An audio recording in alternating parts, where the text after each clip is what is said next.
El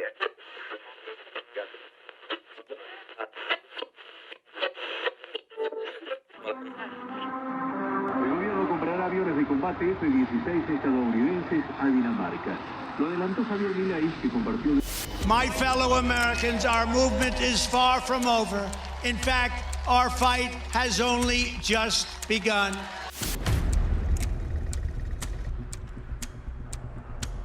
Специальной военной операции. And we will make America great again.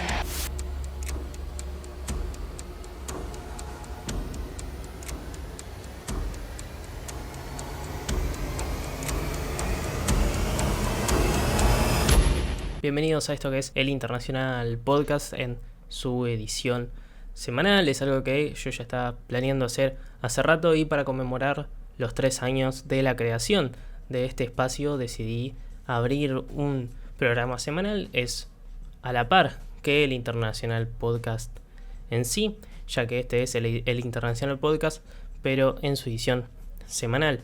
Lo que busco acá es, además de seguir en nuestra lucha contra la sobreinformación, es informar de manera semanal lo que está ocurriendo a través del mundo en un contenido un poco más informativo del habitual y más extenso también.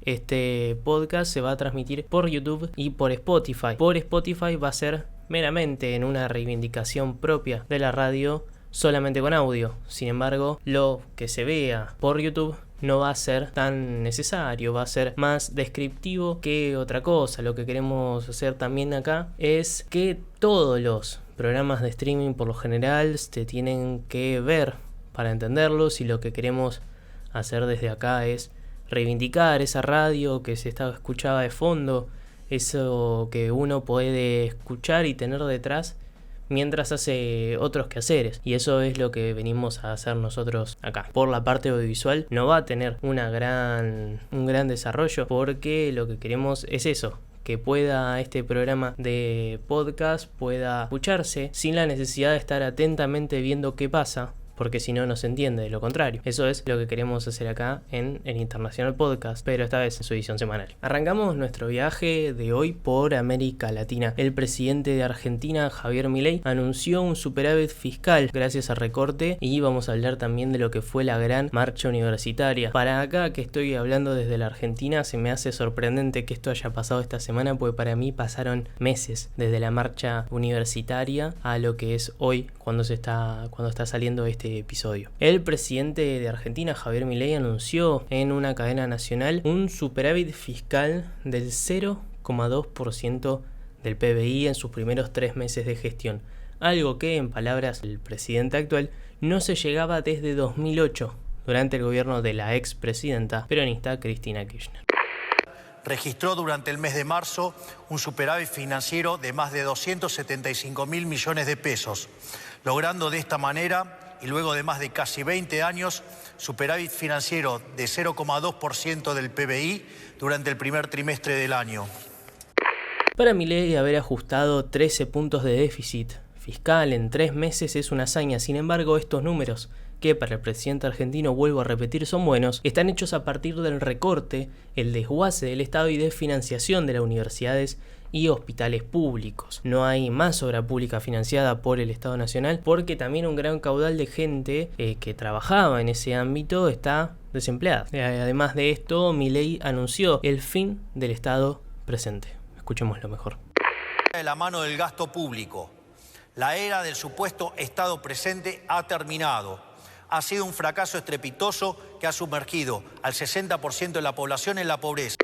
Acá hay algo fundamental. Tanto como el superávit fiscal que quiere instalar Milei como logro, el presidente argentino anunció que se terminó que el Estado ayude a las personas, que el Estado se encargue de la salud de los argentinos, de la educación de los argentinos y otras cosas que por ahí no son tan vitales como la educación y la salud, pero sí son importantes, como la regulación de los precios, en este caso salud y educación privada. Hubo un decreto a principios del mandato del presidente Milei que desregulaba los precios y el control de estos mismos en salud y educación privada, lo que generó un aumento muy grande que muchas personas no llegan a costear. Con Milei, Argentina entró verdaderamente en una ley de la selva donde el más fuerte, el que más capacidad y recursos tiene, va a sobrevivir, dejando así a merced de Dios a las clases populares de Argentina, que con el tiempo son cada vez más pobres. Vamos ahora a ver cómo está hecho este recorte y consecuente déficit fiscal del 0,2%. La gran razón de este recorte es dejar de transferirle dinero a las provincias, cambiar la fórmula de las pensiones para adultos mayores, lo que acá se llaman jubilaciones, y también subsidios a las tarifas. El gasto en las pensiones de adultos mayores, digo gasto para que se entienda, cayó un 35% en los primeros 3 meses del gobierno anarcocapitalista de Javier Milei, gracias al cambio de fórmula para estimar el dinero que recibirá cada abuelo y abuela. Los subsidios energéticos, otra cosa más que también entró en el recorte, que es lo que paga el Estado Nacional a las empresas proveedoras de luz, en este caso para que no aumente la tarifa y los hogares puedan pagar el suministro eléctrico. Bajó del 8,6% del gasto al 4,4%, casi la mitad. Hay familias que llegaron a pagar 1/3 de su salario para la tarifa de luz. También otro recorte fueron los subsidios al transporte público. Se redujo un 30% en estos últimos 3 meses. El boleto de colectivo en la ciudad de Buenos Aires, la capital de la Argentina, aumentó a un mínimo de 300 pesos y se prevé otro aumento para mayo, donde podría rozar los 1.200 pesos argentinos, algo así como $1, un poco más de $1.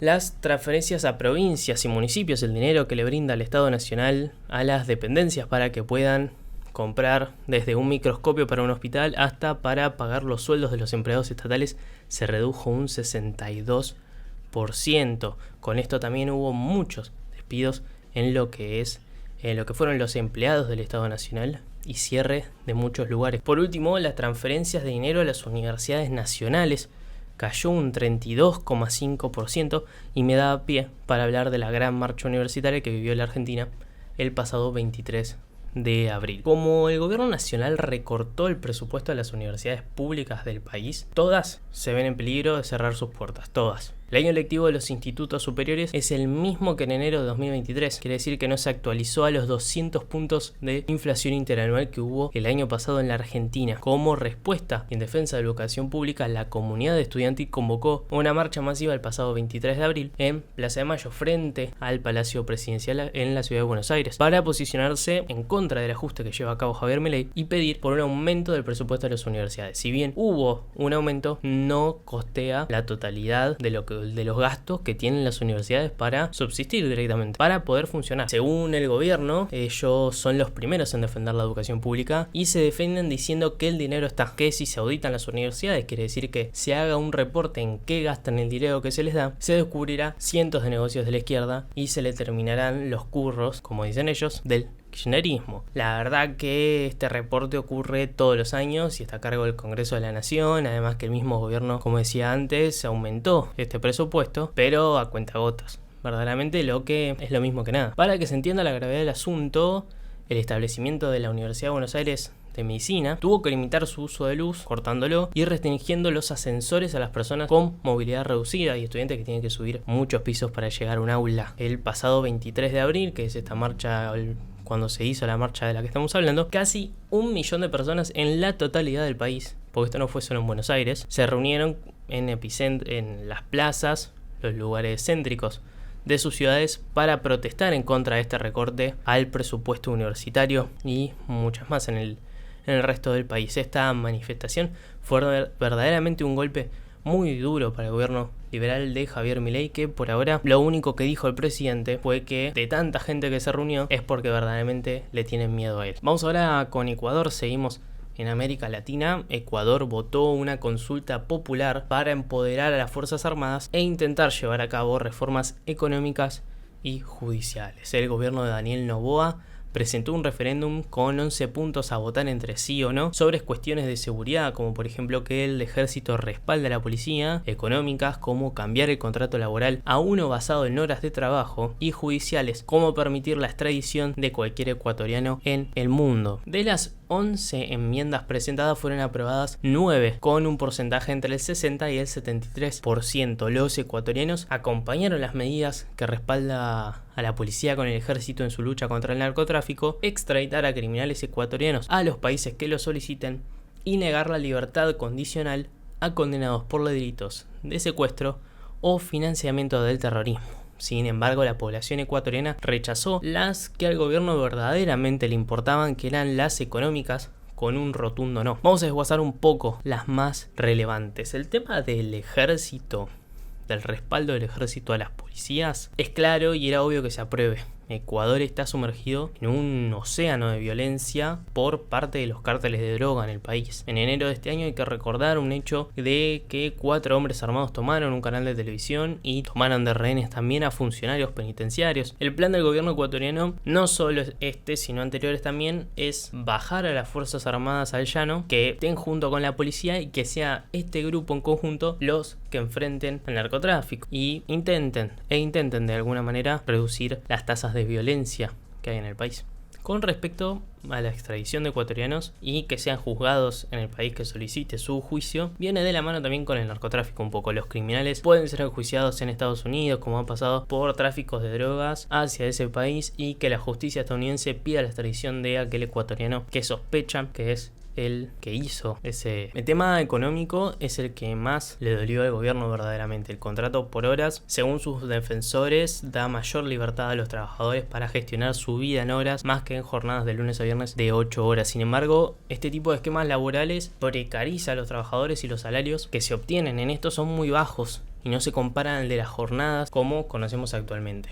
Uno de los países que usa este esquema es Estados Unidos, por ejemplo, donde no hay vacaciones pagas o aguinaldo y verdaderamente te pagan una hora tanto y a veces no se hace para nada rentable. Para el gobierno de Noboa, según ellos, todas las enmiendas presentadas tenían el objetivo de combatir la violencia en el país y bueno, las económicas hacer su labor en la economía de Ecuador. Según el expresidente del país, Rafael Correa, sostuvo que el referéndum verdaderamente terminó siendo una victoria para el pueblo y una derrota para Noboa, un golpe para el presidente, ya que perdió las propuestas que más le interesaban, como decíamos, las económicas. Las 2 preguntas que le interesaban eran las económicas, son parte del acuerdo con el fondo. El resto eran preguntas de sí o sí, pues quiere a su mamá, quiere que la tricolor, la selección nacional llegue al mundial. O sea, ¿quién va a oponerse a que las Fuerzas Armadas respalden a la Policía Nacional para combatir el narcotráfico y el crimen organizado? Seguimos en América, pero vamos un poco más al norte y nos posicionamos en Estados Unidos.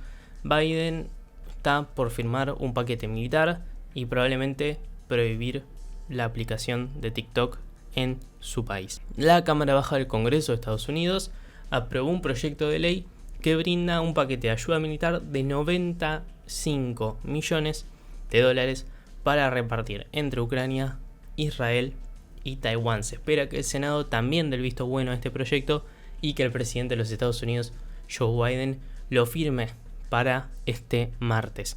Ese total de los 25 millones se repartirá en 60 millones para Ucrania, 26 millones para Israel, donde de esos 26, 9 irán destinados a financiar el puerto temporal que está construyendo Estados Unidos en Gaza, y 9 millones para Taiwán. El proyecto fue aprobado por la Cámara de Representantes, que es la Cámara Baja del Congreso estadounidense, por 311 a 112 votos negativos. Este paquete de ayuda se destrabó luego de meses de conflicto entre republicanos y demócratas, y mismamente republicanos de línea Trump contra republicanos un poco más moderados. Ya este proyecto se había presentado el año pasado, pero uno de los argumentos que tenían los republicanos para vetarlo es que no brindaba ninguna ayuda a lo que ellos veían importante, que era la lucha contra los inmigrantes ilegales que pasan por la frontera con México. Acá se ve bien lo que es la interna que atraviesa el Partido Republicano con respecto a la figura de Donald Trump.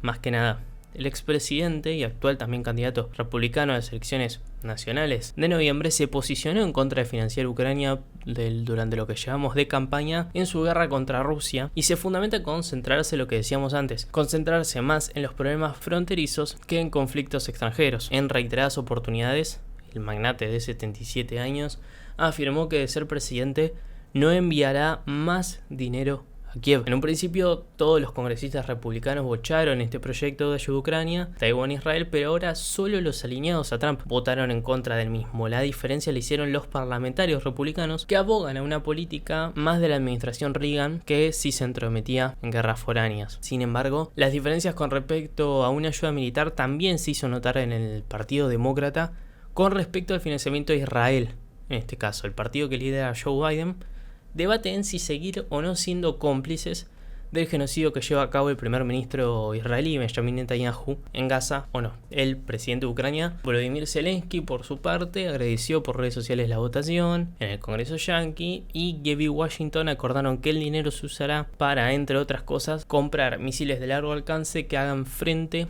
a los tanques rusos.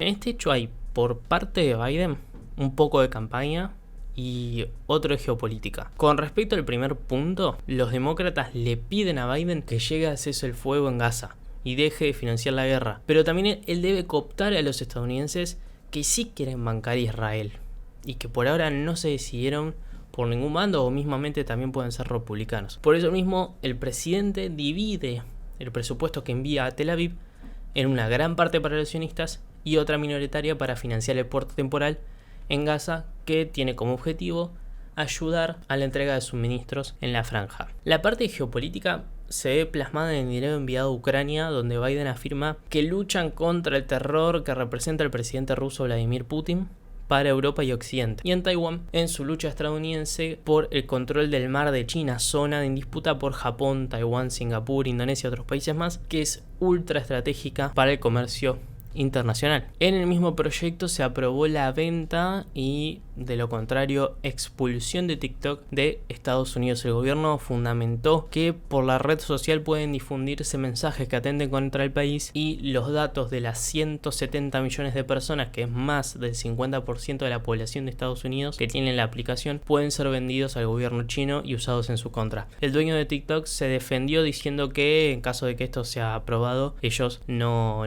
van a dar lugar a nada de lo que se le obligue a hacer. Seguimos en Estados Unidos porque hay algo que pasa en todos los lugares del mundo y en muchos momentos distintos de la historia, que son las marchas universitarias. En este caso, en Estados Unidos, seguimos ahí, hubo estudiantes de las universidades de Yale, Columbia, Nueva York y distintos lugares de Estados Unidos que protestaron en sus respectivos campus contra el genocidio en Gaza y pidieron que no se financie a Israel, algo que lo veníamos hablando antes con el tema del presupuesto que se le va a enviar al país de Medio Oriente. Estas protestas fueron organizadas únicamente por los estudiantes, sin el apoyo de los institutos educativos. Es más, la Universidad de Columbia canceló sus clases el día de la manifestación, mientras que los directores de la Universidad de Yale y Nueva York llamaron y permitieron que la policía entre a reprimir a los estudiantes y docentes, además, que se habían metido en las marchas dentro del campus. Hay alrededor de 600 personas detenidas. Estados Unidos es uno de los países con mayor cantidad de judíos en su país. Los estudiantes que practican esta religión denunciaron que habían cánticos antisemitas y mostraron miedo al entrar a las universidades. Uno de los donadores de la Universidad de Columbia, el propietario también del equipo de fútbol americano New England Patriots, que es judío, anunció que suspenderá su apoyo financiero al instituto hasta que cesen las manifestaciones en contra de Israel. Por su parte, el primer ministro israelí, el ultraderechista y ortodoxo Benjamin Netanyahu, declaró que esta vez los estudiantes son antisemitas, frase ya costumbre en el mandatario israelí, que tilda de antisemita a todo lo que esté en su contra. Justamente esta manifestación se da en el contexto de que el Congreso aprobó este paquete de ayuda militar de $26.000 millones a Israel en su guerra contra Hamas en Gaza y Hezbollah en el Líbano. Bueno, viajamos directamente a Europa esta vez, y Rusia vetó una resolución de las Naciones Unidas sobre las armas nucleares. Rusia vetó una resolución del Consejo de Seguridad de las Naciones Unidas que prohibía el despliegue de armas nucleares en el espacio. El pasado miércoles, Rusia vetó este proyecto propuesto por Estados Unidos y Japón, que tenía como objetivo evitar una carrera armamentística en el espacio exterior, algo sacado de películas pareciera de ciencia ficción, pero hoy en día real. La votación fue 3 a favor, 1 en contra, que fue Rusia, y una abstención, que fue de China. A pesar de que ganó, y esto es importante explicarlo, a pesar de que ganó el sí, Rusia es uno de los 5 países, junto con Francia, Reino Unido, China y Rusia, que tiene derecho a veto en el Consejo de Seguridad de la ONU, y por eso fue rechazada. A pesar de que haya salido 13-1, Rusia usó su derecho a veto y la resolución no sale. Según Washington, Rusia tiene planes de desplegar material nuclear en el espacio y es por esa la causalidad de este proyecto, pero por su parte Rusia respondió que esto verdaderamente es ridículo. Seguimos en Europa, pero esta vez vamos en España con un episodio que puede darse en los próximos días y finalizar su historia allí o no. El primer ministro de España, Pedro Sánchez, planea renunciar a su puesto. Mediante una carta en redes sociales, el primer ministro español y miembro del Partido Socialista Obrero Español, Pedro Sánchez, anunció la cancelación de toda su agenda para pensar en si renunciar o no a partir de la investigación que tiene en contra de su esposa, Begoña Gómez, por un caso de corrupción. La justicia local investiga a Gómez por presuntos vínculos con el grupo turístico español Globalia, dueño de la aerolínea Air Europa, que mantenía conversaciones con el gobierno para conseguir un rescate de la empresa cuando ésta se vio afectada por la caída del tráfico aéreo durante la pandemia. Caso de renunciar, el presidente del gobierno, Pedro Sánchez, quien se hará cargo del Poder Ejecutivo, será el vicepresidente del gobierno y este deberá ser sometido a la aprobación tanto del rey como posteriormente del Congreso. No se pueden convocar a elecciones hasta mayo del año que viene. Finalizamos nuestro viaje también en Europa, pero esta vez en Reino Unido y con algo que compete también a África. El Reino Unido aprobó una ley para enviar migrantes a Ruanda. El Parlamento del Reino Unido aprobó esta ley para enviar en un viaje de ida a solicitantes de asilo a Ruanda, un país de África. El Plan Ruanda, como se lo conoce, establece enviar a los solicitantes de asilo que llegaron a la isla después del 1 de enero de 2022 a Ruanda hasta que se solucione su pedido, se apruebe o no. En caso de aprobarse, ingresarán al Reino Unido, pero de lo contrario no podrán entrar nunca más al país. Podrán pedir asilo en otro país, pero al británico nunca más. Para que el país africano pueda afrontar los gastos de mantener a los solicitantes, porque son alrededor de 100.000, Londres le deposita 150 millones de dólares por avión recibido. En 2022 llegaron a Gran Bretaña más de 46.000 refugiados y se calcula que unos 52.000 de los 100.000 solicitantes en total de asilo que hay en Gran Bretaña podrían ser deportados en los próximos 5 años por este tema de ser ilegales. El objetivo de esto es frenar los botes que llegan a las costas del Reino Unido con migrantes ilegales que buscan vivir en el país y una mejor situación económica y de estabilidad que las que hay en sus países de origen. Hay que tener en cuenta que en otras naciones también europeas como Italia y Alemania están recibiendo cientos de migrantes y estos países, los gobiernos más que nada, son reacios a ellos y a darles ayuda. Eso fue el episodio de hoy, el primer episodio del Internacional Podcast, pero en su versión semanal. Acá lo importante es que uno se informe y que luchar también en contra de la sobreinformación que brinda hoy las redes sociales, que pueden ser un arma hermosa como también un peligro bastante grande en cuanto a la verdad se habla. Espero que haya logrado este objetivo del que vengo hablando y que si estás escuchando esto en Spotify le des 5 estrellas y actives la campana para no perderte ningún domingo, que voy a intentar que sea así, los episodios del Internacional Podcast. Y si estás en YouTube, un like y un comentario nunca viene mal.